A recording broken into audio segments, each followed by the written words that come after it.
शरणं गच्छामि।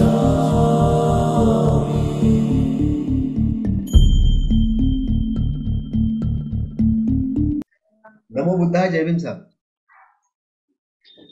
नमो बुद्धाय, जय भीम सर। हम आपका इंट्रोडक्शन करने जा रहे हैं धम्मरतन सोमकर साहब से। और धम्मरतन सोमकर साहब भारतीय बौद्ध महासभा यानी बुद्धिस्ट सोसाइटी ऑफ इंडिया के राष्ट्रीय कोषाध्यक्ष भी है। और अभी 26 तारीख को तथागत बुद्ध की त्रिगुण पावन पर्व भी आ रहा है। तथागत का त्रिगुण पावन पूर्णिमा आ रही है और उस पूर्णिमा के उपलक्ष्य में भारत भर में बुद्धिस्ट सोसाइटी ऑफ इंडिया बहुत बड़े पैमाने पे कार्यक्रम मनाती आ रही है और इनका बहुत बड़ा योगदान है बुद्ध धर्म के प्रचार प्रसार के लिए। लेकिन आज के समय में थोड़ा पेंडेमिक समय है, कोरोना का रिस्ट्रिक्शंस है और फिर भी कार्यक्रम होंगे और उसको ही लेके हम बातचीत करने वाले हैं। तो आज के कार्यक्रम में हम स्वागत करते हैं धम्मरतन सोमकर साहब का कि आपने समय निकाला। तो साहब, मैं ये जानना चाह रहा था कि ये जो पेंडेमिक समय में, जो कोरोना के पीरियड में बुद्ध जयंती को लेके क्या मतलब आपने सोचा, किस प्रकार की प्रोग्राम मनाने के बारे में सोचा है? जय भीम सर। सर्वप्रथम तो मैं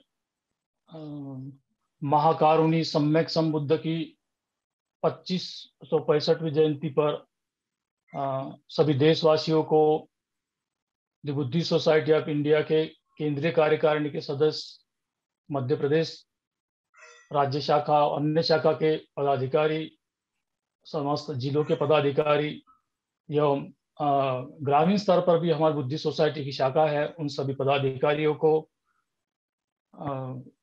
बुद्ध जयंती की बहुत बहुत मंगल कामनाएं देना चाहूँगा।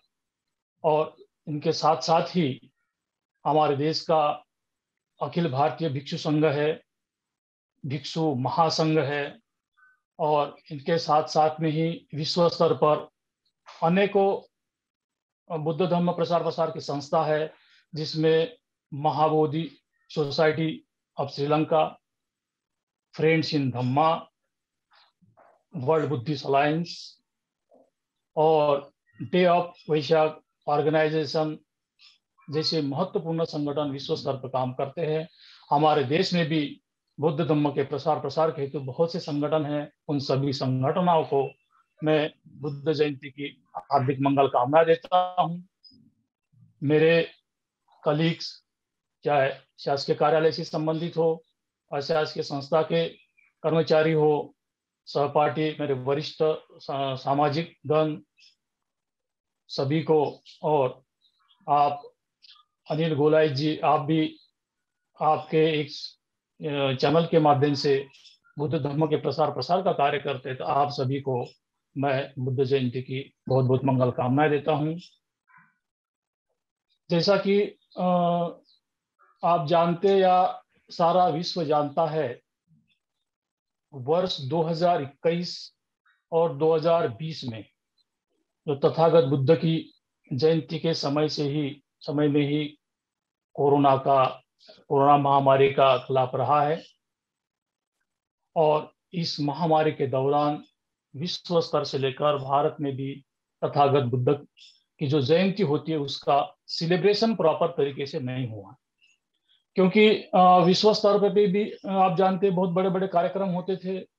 विश्व के बौद्ध को किस लिंक से जोड़ना है, क्या गाइडलाइन इशू करना है, इस संबंध में विचार विमर्श हुआ करता था सारे गवर्नमेंट के बीच। वो सारी चीजें इस समय नहीं हुई है। लेकिन ये एक चीज ये कोरोना अवधि में देखने में आई है कि दोनों साल की अवधि में जितने सोशल मीडिया से, यूट्यूब चैनल्स है, इंटरनेट के जरिए तथागत बुद्ध के धम्म का प्रसार प्रसार बहुत जोरों शोरों से हुआ है। ये तथागत बुद्ध के समय भी एक समय महामारी आई थी, तो उस समय इस महामारी से किस प्रकार निजात दिलाएगी, तथागत बुद्ध ने क्या सिद्धांत बताए, इसके संबंध में भी बहुत सारे भिक्षु संघ ने, बहुत सी विदेशी संगठनों ने भी रतन सुत्त का पाठ किया, महापरित्राण का पाठ किया, और भी मानव को दुख से कैसा निवारण हो सकता, इस संबंध में बहुत सारी गतिविधियां ये 2 साल में देखने में आई। और इसी कारण से हम जानते हैं, जो जो बुद्धिस्ट कंट्री है, चाहे श्रीलंका हो, म्यांमार हो, वियतनाम हो, थाईलैंड हो, कंबोडिया हो, इन सारी कंट्री में कोरोना का प्रकोप बहुत कम रहा है, नहीं के बराबर रहा है, थोड़ा बहुत रहा भी है। तो तथागत बुद्ध के मार्ग पे चल के वहां की बुद्धिस्ट जनता ने इसे जल्दी निजात पाई है। और होगा भी क्यों नहीं, तथागत बुद्ध का धम्म ही ऐसा है। आप देखेंगे, 4 आर्य सत्य, पंचशिला, आर्य अष्टांगिक मार्ग और पारमिता, ये जो तथागत बुद्ध के धम्म के स्तंभ है, इन पे भी चल के मानव अपने दुख का निवारण कर सकता है, अपने जीवन में उन्नति कर सकता है। और यदि उनकी स्वयं की उन्नति होती, परिवार की उन्नति होगी, समाज की उन्नति होगी, और इसी के साथ साथ में देश की भी उन्नति होगी, और देश की उन्नति होगी तो हम उन्नतशील देश में अंतर्राष्ट्रीय लेवल पे भी गिने जाएंगे। और ये बात महामानव डॉक्टर बाबा साहब अम्बेडकर भी जानते थे। इसीलिए उन्होंने भारतीय बौद्धों को जीवन शैली में बदलाव लाने के लिए, जो भारत देश की परंपराएं थी, उस परंपरा से हमारे शोषित पीड़ित समाज को बाहर लाने के लिए एक नया तथागत बुद्ध का मार्ग दिया। और एक कैसा उन्नतशील जीवन जी सकते हैं, अपने दुखों का निवारण कैसा कर सकते हैं, इस संबंध में स्वयं 14 अक्टूबर 1956 को बुद्ध धम्म ग्रहण किया, हम सबको बुद्ध धम्म का मार्ग दिखाया। और भारत देश में ये सब चीजें लागू करने के लिए the Buddhist society of India की स्थापना की। इस संस्था से आज भी बहुत से लोग नहीं जुड़े हैं, और ये संस्था के जब तक ये उद्देश्य हमारी बुद्धिस्ट लोग जनता नहीं जानेंगी, तब तक इस संस्था का महत्व उनके सामने नहीं आएगा। बाबा साहब ने इस संस्था के जिन उद्देश्यों को लेकर स्थापना की है, आप जानेंगे तो निश्चित तौर पर हमें ये मालूम होता है कि बाबा साहब भारत देश में एक स्थायी बौद्ध धर्म की स्थापना करना चाहते थे। इस संस्था के जो उद्देश्य बनाए उन्होंने, उसमें न केवल बौद्ध विहारों का निर्माण करना, बौद्ध धर्म का प्रसार प्रसार करना ही नहीं, बल्कि इसके साथ साथ में बुद्धिस्ट समाज के सारे देश में धर्मशालाएं हो, सारे देश में अस्पताल हो, अनाथालय हो, प्रशिक्षण केंद्र बने, धर्म प्रशिक्षण केंद्र बने, भिक्षु संघ के लिए प्रशिक्षण केंद्र हो, बहुत सारी योजना उन्होंने बनाई थी। और इसी योजना के अनुरूप कार्य करके हम बुद्धिस्ट सोसाइटी की मतलब बुद्धिस्ट सोसाइटी के माध्यम से भारत देश में बुद्ध धर्म का पुनर्स्थापन करने का कार्य कर सकते हैं। ये बाबा साहब की मंशा थी। आज इस संस्था के ट्रस्टी चेयरमैन आदरणीय राहुलिया सर हैं, राष्ट्रीय अध्यक्ष और मैनेजिंग ट्रस्टी, जिन्हें सर्वाइविंग ट्रस्टी भी कहा गया है, वे आदरणीय चंद्रबोधी पाटिल साहब हैं। संस्था के महासचिव और राष्ट्रीय कोषाध्यक्ष के रूप में मैं रतन सोमकर कार्य देख रहा हूँ। इसके साथ साथ में बहुत ही जल्द जो गवर्नमेंट के पास में संस्था का शेड्यूल 1 होता है, उसमें नियुक्ति आएगी, और संस्था का बड़े पैमाने पर जो डॉक्टर बाबा साहब आम्बेडकर द्वारा उद्देश्य स्थापित किए थे, उद्देश्यों पे कार्य करने का बहुत ही जल्दी एक समाज में एक मैसेज आएगा, और कार्य करने आपको जोड़ने का प्रयास किया जाएगा।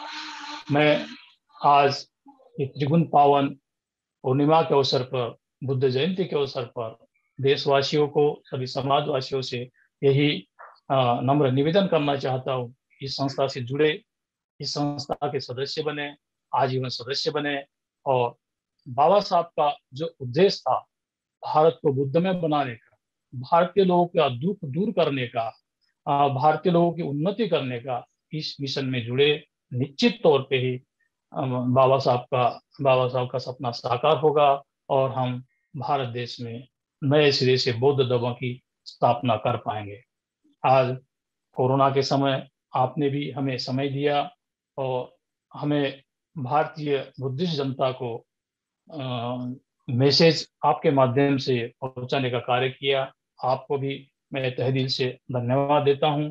इस संस्था के माध्यम से भी आपको बुद्ध जयंती की बहुत बहुत शुभकामनाएं देता हूँ। अच्छा, मैं ये जानना चाह रहा था कि इसमें जो हमारे बहुत से मतलब जैसे पाटिल साहब हैं, उनकी मिसेज भी इसमें चली गई है, बहुत अच्छी वर्कर थी, और भी कुछ पदाधिकारी थे, तो उनके लिए भी अ, हम अपने चैनल के माध्यम से और भारत की जो बौद्ध जनता है उनके माध्यम से श्रद्धांजलि अर्पित करते हैं कि हमने जी बहुत अच्छे अच्छे साथियों को खोया है।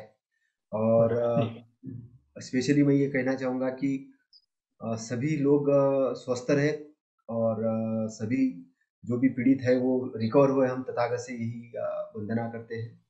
और जो बाबा साहब का 10 पॉइंट प्रोग्राम था, मतलब अभी 10 पॉइंट प्रोग्राम जी। में 1956 में 14 अक्टूबर 1956 में दीक्षा ली, और उसमें बुद्धिस्ट जो भारतीय बौद्ध महासभा है, बुद्धिस्ट सोसाइटी ऑफ इंडिया के लिए उन्होंने 10 पॉइंट प्रोग्राम बनाया था। तो अच्छा। आज हम पेंडेमिक पीरियड में देखते हैं तो उस 10 पॉइंट प्रोग्राम के अंदर में जो 10 पॉइंट है, तो उसमें एक तो वैज्ञानिक दृष्टिकोण भिक्षुओं के अंदर निर्माण करने की बात है, प्रशिक्षण की बात है। राइट। के अंदर जी में चिकित्सालय की बात है, जी। चिकित्सालय की बात भी है कि अलग की बात। चिकित्सालय हमको बनाने हैं। फिर उसमें जी। वृद्धावस्था जो अनाथालय जो लोग चलाते हैं इस प्रकार के, जिनको कोई देखभाल करने वाले लोग नहीं, उनको देखभाल की भी बात है। तो अच्छा। प्रशिक्षण सेंटर भी है कि भिक्षुओं का प्रशिक्षण सेंटर जी है, और स्कूल्स है कि तो जी बाबा साहब एक 10 पॉइंट प्रोग्राम के माध्यम से भारतीय जनता का सर्वांगीण विकास करना चाहते थे। तो मैं ये समझता हूँ कि दी जी। बुद्धिस्ट सोसाइटी ऑफ इंडिया पर बहुत बड़ी जिम्मेदारी है। बहुत और बड़ी जिम्मे राइट। मुझे ये लगता है कि केवल 10-15-20 पदाधिकारियों पे हम वो जिम्मेदारी डाल के हम ये सोचे कि भाई इनका काम है करना और बाकी जनता चुपचाप नहीं रहे, तो नहीं, ऐसा तो नहीं हो बिल्कुल भी सकता, क्योंकि ये सभी नहीं हो सभी लोग उसमें इन्वॉल्व है। सभी लोग जो बुद्धिस्ट जनता सकता। है, राइट। भारत का जो मूल निवासी समाज है, जो S C S T OBC के लोग हैं, और खास तौर से जी जिनको जो जाति वाला धर्म है, वो जाति वाले धर्म ने जिनको शूद्र करके घोषित किया, विभिन्न जातियों में बांट के रखा, तो वो लोग तो सीधे सीधे बुद्धिज्म में आकर मतलब एक अपने आप को सम्मानित महसूस कर सकते हैं और सम्मान पा सकते हैं। मतलब जी बाबा साहब जो देना चाह रहे थे वो सम्मान देना चाह रहे थे, वो एक जी। इसका बड़ा अलग तरीके से प्रचार प्रसार किया गया कि ईश्वर का नया ये नया चीज है। मार्ग देना चाह रहे थे आपके हाँ, जीवन के। जी लेकिन लेकिन बाबा साहब जो करना चाह रहे थे, तो बाबा साहब तो सर्वांगीण विकास के बारे में सोच रहे थे। तो मुझे ये थोड़ा सा आपसे जानना था कि हम कॉमन मैन मतलब कॉमन जनता को जोड़ने के लिए और इसका प्रचार प्रसार जी बड़े पैमाने करने के लिए आपने कुछ विशेष प्लानिंग योजना या कुछ दृष्टिकोण मतलब किया क्या? क्योंकि जो आप लोग थोड़े से क्या है कि विजनरी लोग हैं, तभी आप उसमें काम कर रहे हैं इतने समय से, क्योंकि लोग तो केवल जी बहुत सारे लोग तो राजनीति वाले इस क्षेत्र में काम करते हैं, बहुत सारे जहाँ पे कुछ पैसा मिलता हुआ, लेकिन यहाँ तो त्याग की भावना होती है, यहाँ तो त्याग जी करना पड़ता है, ये क्षेत्र पूरा त्याग का क्षेत्र जी।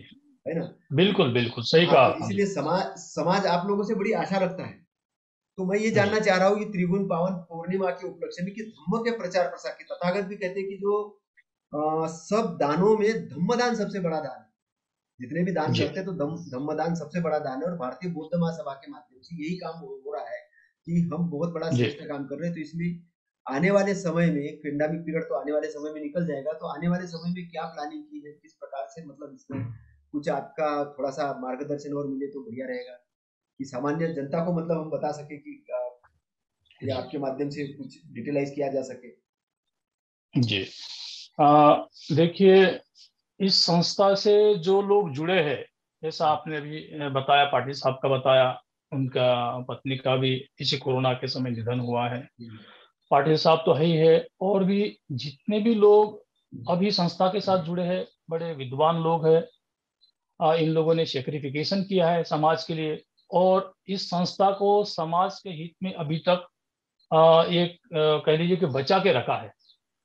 क्योंकि इतनी बड़ी जो संस्था बाबा साहब ने बनाई थी, इस संस्था में विगत कई वर्षों से वाद विवाद चलते रहे। वाद विवाद का मैं आज के समय तो वो जिक्र नहीं करना चाहूंगा, लेकिन आपके माध्यम से सही स्थिति में जरूर जनता के सामने अगले वीडियो में हम पेश करेंगे। तो ये जो कुछ लोग जुड़े हैं, इनने अपने परिवार की परवाह किए बिना इस संस्था को चलाया है। इस संस्था को समाज के लिए तैयार करके रखा है कि जो बाबा साहब के उद्देश्य थे, ये जनता तक जाना चाहिए। और बाबा साहब क्या चाहते थे इस संस्था के माध्यम से, वो लोग जानेंगे, आज के युवा लोग जानेंगे, पढ़े लिखे लोग जानेंगे और इसके साथ जुड़ेंगे, क्योंकि आज के समय की रिक्वायरमेंट है। आज के समय में तथागत बुद्ध के मार्ग पे ही चलना पड़ेगा। और हमारे भारत देश में ये एकमात्र अधिकृत संगठन है जिसमें बाबा साहब की विचारधारा है, उनके उद्देश्य, उनसे जुड़ना पड़ेगा। कुछ लोगों ने इसमें अपने व्यक्तिगत स्वार्थ के लिए इस संस्था का तहस नहस करने की कोशिश की है, लेकिन आज की तारीख में आप सबके सहयोग से यह संस्था उस शिखर पर, जो जो पदाधिकारी है उस शिखर पे पहुंचे हुए हैं। कुछ ही दिनों में सारी चीज नॉर्मल होगी। जो संस्था का काम करना है, वास्तविक रूप से काम करना है, उस पे आएंगे और हमारे गांव तक जितनी शाखा है उन्हें एक्टिव करके, और सचमुच ही बाबा साहब क्या चाहते थे, बाबा साहब के उद्देश्यों से लेकर आज इस संस्था ने काम किया होता तो जो कोरोना का समय है इसमें हमारे समाज को और सारे भारतीय जनता को बहुत बड़ा लाभ मिल चुका होता। हमारे हॉस्पिटल्स होते, हमारे अनाथालय होते। देखिए उस महामानव की कितनी बड़ी सोच थी। उन्होंने उस समय पहले ही, मतलब जब 1954 में इस संस्था की स्थापना की थी, तो उसी समय ये सारी चीज सोच के रखी थी। तो उतने पीरियड में आज 40-50 साल का समय हो गया। यदि आधा भी काम हुआ होता तो हमारा समाज एक अलग ही पथ पर होता। आज के स्थिति में जो हमारे समाज के साथ में स्थितियां चल रही है, मैं तो सभी को यही कहूंगा, जिसे तथागत भी कहते थे, कि गलत रास्ते में चलने वाली भीड़ का हिस्सा बनने के बजाय सही रास्ते में यदि अकेला ही चल सकता है तो वो निश्चित तौर पे अपनी मंजिल को पा लेगा। मैं पुनः सभी भारतवासियों से नम्र निवेदन करता हूँ कि संस्था के साथ में सही दिशा है, सही विचारधारा है, इससे जुड़े, निश्चित ही हमारे समाज का भला होगा, हमारे देश का भी भला होगा। और सभी घर परिवार वाले लोग अपने बच्चों का वैक्सीनेशन कर रहा है, स्वयं भी आज के समय वैक्सीन का दौर चल रहा है, वैक्सीनेशन कराए, सुरक्षित रहे, सुखी रहे और बाबा साहब के धम्म में काम कार्य करने हेतु जुड़ जाए। और निश्चित तौर पे हम भारत देश में आने वाले 5 या 10 सालों में बौद्ध धम्म का झंडा नए सिरे से हम फहराएंगे और बुद्ध का धम्म नए सिरे से स्थापित करने में कामयाब होंगे। जय भीम, नवोदय। हाँ जी। तो और कुछ त्रिगुण पावन पूर्णिमा पर कुछ और विशेष संदेश आप देना चाहेंगे हमारे दर्शकों को? जो अपन ने संदेश दिया, बुद्ध का ही संदेश है और ये बुद्धिस्ट सोसाइटी का संदेश है। और अभी वर्तमान में सभी को सेफ रहने का, जागृत रहने का संदेश है। और एक जो विद्या तथागत बुद्ध के समय चली थी, कर बाबा साहब ने तो इस विद्या का कि उस समय भारत में इस विद्या से भारतीयों का भला नहीं होगा, ऐसा बाबा साहब का उस समय कहना था। लेकिन जो साधना की विद्या है, जो विपස්සना की विद्या है, ये आज के समय त्रिगुण पावन पूर्णिमा के समय अभी निश्चित कर ले, हमारे जीवन का उसको प्रतिदिन का 1 घंटे का, आधा घंटे का हिस्सा बना ले, तो निश्चित तौर पे ही हम अपना स्वास्थ्य की भी रक्षा कर सकते हैं। हमें किसी डॉक्टर के पास या और कहीं घबराने की जरूरत नहीं होगी।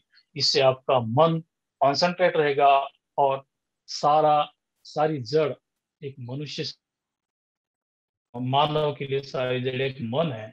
मन चित्त को यदि हम एकाग्र करने में सक्सेस हो गए हैं, सक्सेस हो जाते हैं, तो निश्चित तौर पे हम अपने स्वास्थ्य की ओर अग्रसर रहेंगे, हमारे स्वास्थ्य को भी एक अच्छा रखने में कामयाब रहेंगे। बिल्कुल, बिल्कुल। देखिए तो मैं यही शारीरिक जी, शारीरिक स्वास्थ्य के साथ में मानसिक स्वास्थ्य की भी बहुत ज़रूरत होती है। और मानसिक मानसिक स्वास्थ्य की बहुत स्वास्थ्य जरूरत केवल है। मतलब केवल पढ़ने से नहीं आता, उसको कंसंट्रेशन भी करना होता है। ध्यान जो विधि है, तथागत की जो बताई हुई विधि है, वो बहुत बढ़िया विधि है, क्योंकि मैंने राइट। खुद कर किया है। मैं खुद मतलब जी विपश्यना सेंटरों में तो नहीं गया हूँ, जी मैं खुद नहीं गया हूँ, लेकिन मैंने त्रिपिटक जी जी जी त्रिपिटक थे ना, तो त्रिपिटक में तथागत ने जैसे जैसे बताया था वैसे करके दिखा, तो उसके बड़े अच्छे रिजल्ट है। जी बस जी जी साधना, बाबा साहब ने जी जिस साधना का विरोध किया है, तो वो उस साधना का विरोध किया है कि लोग जी। साधना कर करके ही बुद्ध बनना चाहते हैं, एक जगह बैठकर वो दूसरा काम ही नहीं हाँ करते। हाँ हाँ हाँ हाँ। तो वो जो निष्क्रियता हम्म। वाला काम है, क्योंकि तथागत तथागत ने जो बताया, तथागत, मैं एक बार रिपीट कर रहा, तथागत ने अष्टांग मार्ग की बात की, और अष्टांग मार्ग के अंदर जी में 8 मार्ग में 3 चीजें आती है। 8 की 3 चीजें होती है, तो प्रज्ञा, जी। शील और समाधि। प्रज्ञाशील और समाधि। तो ये प्रज्ञा हम्म। प्रज्ञा का जो वर्ग आता है, ये हुआ समाधि। सम्यक दृष्टि और सम्यक संकल्प, और जी शील वाला है जिसमें सम्यक कर्मांत है, सम्यक आजीविका है, और एक कौन सा है, सम्यक सम्यक कर्मांत, सम्यक आजीविका। ये 3 चीजें है ना। और उसमें समाधि के जी। अंदर में 3 है, सम्यक समाधि। जी सम्यक जी। व्यायाम, सम्यक स्मृति और सम्यक समाधि। ये समाधि के अंदर 3 आ गए, समाधि तीन सम्यक वाचा। तीन तीन पार्ट में आ गए, सम्यक वाचा, सम्यक हम्म। आजीविका और सम्यक कर्मांत। तो ये शील के मार्ग है। हम्म। तो शील मतलब अपन 5 शील की जो हम्म। शील की बात जो कहते हैं कि भाई हमको अपने आचरण में लाना चाहिए। तो एक तो आचरण हम्म। से कैरेक्टर बनता है, कैरेक्टर बनता है, लेकिन आचरण कैसा होगा, हम्म। बुद्धि पूर्वक होना चाहिए। तो बुद्धि के लिए क्या जरूरत है कि हमारी सोच अच्छी बननी चाहिए। सोच अच्छी कब बनेगी, जी। जब हम समाधि के रास्ते पे जाएंगे। समाधि का रास्ता मतलब जो व्यायाम वाला जो रास्ता है, सम्यक व्यायाम, सम्यक स्मृति और सम्यक समाधि है, ये विश्लेषणात्मक है। हम्म। ये केवल हम्म। किसी भगवान के प्राप्ति के लिए नहीं है, जो कि लोग बैठ जाते हैं और मुझे अरहंत जी बनना, ऐसा नहीं है। अरहंत बनने का ही जी। मतलब है कचरा, अपने दिमाग का जो कचरा, जो गलत चीजें, उसको बाहर फेंकना। जब जी। जो शुद्ध बचेगा, वो फिर हम अरहत ही है। हमारा सही कह अपना रहे हैं आप, स्वरूप वही बिल्कुल सही है। है। जो जी जो जी। अंदर बचेगा वो आप शुद्ध ही आप तो बचेगा। आप तो लेखक लेखक भी रहे, आपने हाँ। अपनी निब्बान किताब भी लिखी है, तो निब्बान में आपने बहुत अच्छा स्पष्ट किया, मैं पढ़ता हूँ आपकी बिल्कुल किताब बिल्कुल। कभी तो कभी। जी जी जी। तो क्या है कि तो जी मैं जब तथागत को जब देखता हूँ, और तथागत के जब वो उस फ्रीक्वेंसी में जाके जब मैं ब्रह्मांड को देखता हूँ, उस फ्रीक्वेंसी में जाके ब्रह्मांड को देखता हूँ, तो फिर मुझे समझ में आता है तथागत का दर्शन। तथागत का दर्शन इतना बढ़िया दर्शन है कि विश्व में उसके तुलना में कोई दर्शन नहीं है। मैं आपको गारंटी के साथ कह सकता हूँ। उसने तथागत ने किसी आत्मा परमात्मा को नहीं माना, ईश्वर को नहीं माना, है ना। मतलब कोई चीज को, अंधश्रद्धा को नहीं माना, किसी चीज को नहीं। उसमें प्योरिटी है कि आपके अपने शोध करने के बारे में बताया कि आप ही के अंदर में सब कुछ है। और जब मैंने कबीर साहब को पढ़ा, तो कबीर साहब को पढ़ा तो और क्लियरिटी हुई। तो त्रिगुण जो पावन पूर्णिमा जो आ रही है, तीन तीन गुण की, जैसे तथागत का उसी दिन जन्म हुआ, फिर उनको बुद्धि भी प्राप्त हुई, और उनका हुई थी, और महापरिनिर्वाण भी, निर्वाण भी, महापरिवान भी हुआ था। जी महापरिनिर्वाण भी, तीनों चीजें एक ही दिन के अंदर में हुई है। और ये बहुत बड़ा उसका उत्सव में हमको मनाना ही है, उत्सव भी मनाना है। और तथागत का उस दिन धम्म बुद्ध, और उनका धम्म जो बाबा साहब का लिखित ग्रंथ है, उसको भी पढ़ना है, और ध्यान विधि भी ये करना है। तो मैं आपके माध्यम से ये कहना चाहूंगा कि हमको जो तथागत की बताई हुई ध्यान विधि करना चाहिए। जी। तथागत की तथागत बताई, की क्योंकि बता, राइट। क्या हो रहा है कि बिल्कुल। विपश्यना के नाम पे मैं बहुत आपको अलग शुरू अलग, से ही राइट बताता हूँ, राइट राइट, बिल्कुल वैदिक सही कह वैदिक रहे ध्यान हैं। साधना सिखाई जाती है। तो वैदिक ध्यान साधना से कोई कोई किसी को बोधि प्राप्त नहीं हुई थी, कोई अरहंत नहीं हुआ था, मैं आपको सम्यक बता रहा हूँ। सम्यक समाधि, सम्यक हाँ, समाधि तो होना तथागत की जो चाहिए। समाधि है, सम्यक समाधि, सम्यक मतलब राइट समाधि। राइट। नहीं तो समाधि बिल्कुल क्या, बिल्कुल गलत समाधि लग गई तो आपका टाइम बर्बाद हो जाएगा। और बहुत लोगों का बिल्कुल टाइम बिल्कुल। बर्बाद हो रहा है। है ना। तो वो अति में जा रहे हैं बिल्कुल कोई, है ना। ये आज का इसमें लंबा टॉपिक हो जाएगा, लेकिन मैं ये बता रहा हूँ, कोई आदमी बहुत अपने शरीर को पीड़ित कर रहा है, तो वो आदमी कोई बहुत भोग में लगा हुआ है। तो तथागत ने कहा कि नहीं नहीं, नहीं, ये तो, अभी हाँ। अभी जैसे ही हमारे संस्था का एक्सपांशन होता है, मैं ऊपर सेंट्रल कमेटी को रिक्वेस्ट भी करूंगा कि आप जैसे लोग जो इस काम से जुड़े हैं, जरूर संस्था से जुड़ेंगे, और ये जो प्रसार प्रसार का माध्यम भी है, ये भी होना चाहिए, क्योंकि आज के समय में बहुत जरूरी है। तो ये और मैं ये भी मानता हूँ, जैसे पिछले वर्ष की भी बुद्ध जयंती के बाद ही कोरोना का प्रभाव कम हुआ था, हम्म, और इस वर्ष भी हमारा ऐसा मानना है कि इस बुद्ध जयंती के पश्चात कोरोना का निश्चित तौर पे प्रभाव कम होगा। ये हमारी आत्मशक्ति, जो विल पावर ये कहता है, और इसके बाद हम सब जुड़ के और इस धम्म का बहुत ही अच्छी तरह से प्रचार प्रसार करेंगे। इस संस्था को और बुद्ध धम्म को जैसे बाबा साहब चाहते थे इंडिया में, बिल्कुल स्थापित करने का प्रयास करेंगे। और मैं जब भी हमारी ये संस्था की बैठक होगी, जितने भी एंगेज लोग हैं उनको जोड़ने का अपनी तरफ से प्रस्ताव रखूंगा और आगे हम सब मिलके कुल कार्य करेंगे। आज की ये कार्यवाही नहीं रोकते हैं। और बिल्कुल, बिल्कुल, जय बिल्कुल। भीम, धन्यवाद, नमो धन्यवाद बुद्धाय। आपने इतना आपको समय बहुत बहुत देने के साधुवाद। लिए। नमो बुद्धाय जी।